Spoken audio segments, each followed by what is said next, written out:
Pada tanggal 22 Juli 2021, Rapat Umum Pemegang Saham Luar Biasa Bank BUMN PT Bank BRI atau BBRI menyetujui rencana penambahan modal dengan memberikan hak memesan efek terlebih dahulu atau right issue dengan nominal 41,15 triliun pada akhir September 2021. Right issue ini tergolong right issue yang nominalnya sangat besar.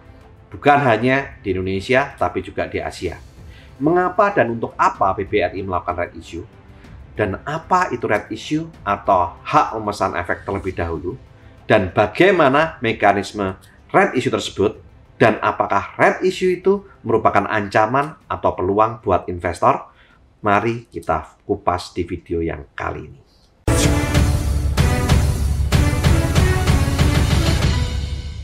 BBRI melakukan penawaran umum terbatas melalui penambahan modal dengan memberikan hak memesan efek terlebih dahulu kepada pemegang saham lama sebanyak-banyaknya 28.677.086.000 saham biasa seri B dengan nilai nominal Rp50 setiap saham.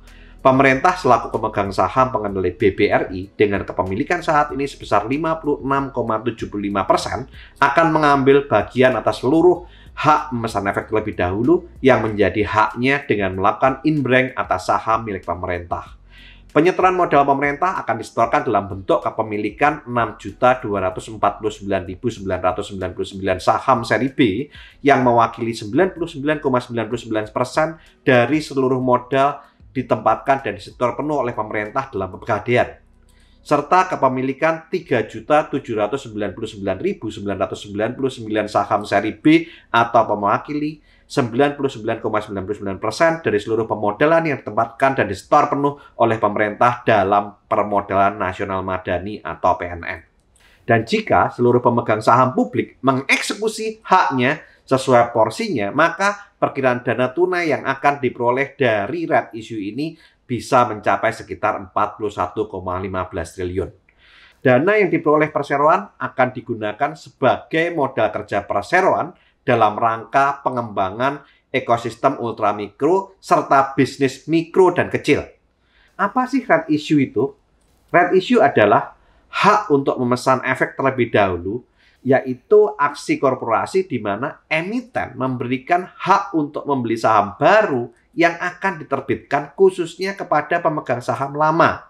Tujuan perusahaan untuk melakukan right issue adalah menambah modal kerja untuk mendukung rencana aksi korporasi, ekspansi bisnis, sampai membayar kewajiban utang.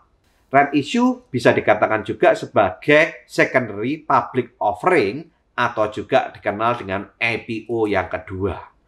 Jika Anda ingin mengetahui tentang IPO, Anda bisa mendengarkan video saya yang berjudul Bukalapak IPO Apa dan Bagaimana.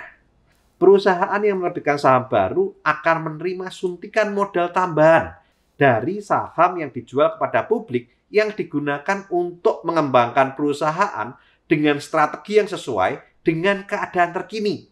Dan jika dijalankan oleh orang-orang yang kompeten di bidangnya, maka perusahaan itu akan makin maju dan berkembang pesat. Right issue akan merubah persentase kepemilikan saham.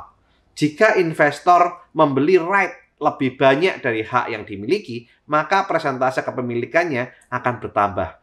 Sebaliknya, jika investor membeli right lebih sedikit atau bahkan tidak membeli atau menebus, maka persentase kepemilikannya akan turun atau dikenal juga dengan terdilusi.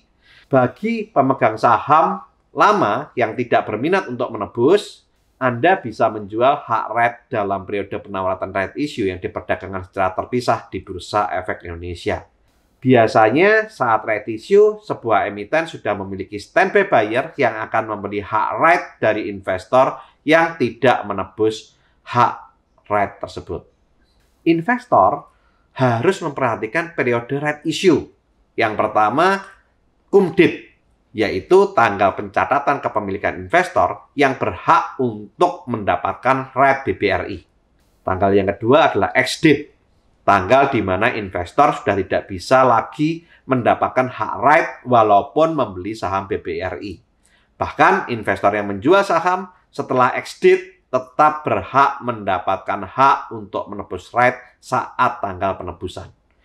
Investor seringkali menggunakan harga teoritis, yaitu harga keseimbangan pada pembukaan pasar, masa trading start, atau mulai dibedakannya hak ke pemegang saham lama. Rumus harga teoritis tersebut adalah sebagai berikut.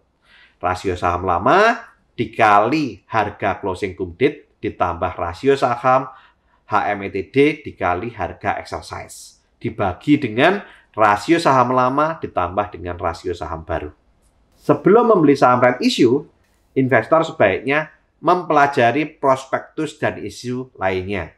Di mana prospektus isinya yaitu perusahaan akan membuat atau memaparkan prospek bisnis, berapa banyak saham yang akan diterbitkan, kapan akan diterbitkan, tujuan penggunaan dana, rasio right issue, dan harga right issue, yang mana bisa lebih tinggi atau lebih rendah, semuanya akan terungkap di dalam prospektus. Jika ditinjau dari proses terjadinya right issue BBRI ini merupakan hal yang positif karena terjadi konsolidasi keuangan dari BBRI, PNM, dan Pegadaian. Dan karena sejalan dengan bisnis BRI yang fokus pada banking, tapi micro lending dan lebih ke arah UMKM. Demikian juga kalau ditinjau dari sisi peruntukan penggunaan dana right issue BBRI sebagai modal kerja perseroan dalam langkah pengembangan ekosistem ultramikro serta bisnis mikro dan kecil akan bisa membuat BBRI semakin maju dan bertumbuh lebih pesat. Sehingga saat ini kita tinggal menunggu rasio right issue dan harga penebusan right issue BRI untuk melihat apakah right issue BBRI merupakan sebuah ancaman ataupun peluang. Bagaimana prospek BBRI jika dihitung dari nilai buku terhadap saham? Sebelum right issue, menurut perhitungan book value per share, BBRI di kisaran harga 1.500. Dari mana angka ini?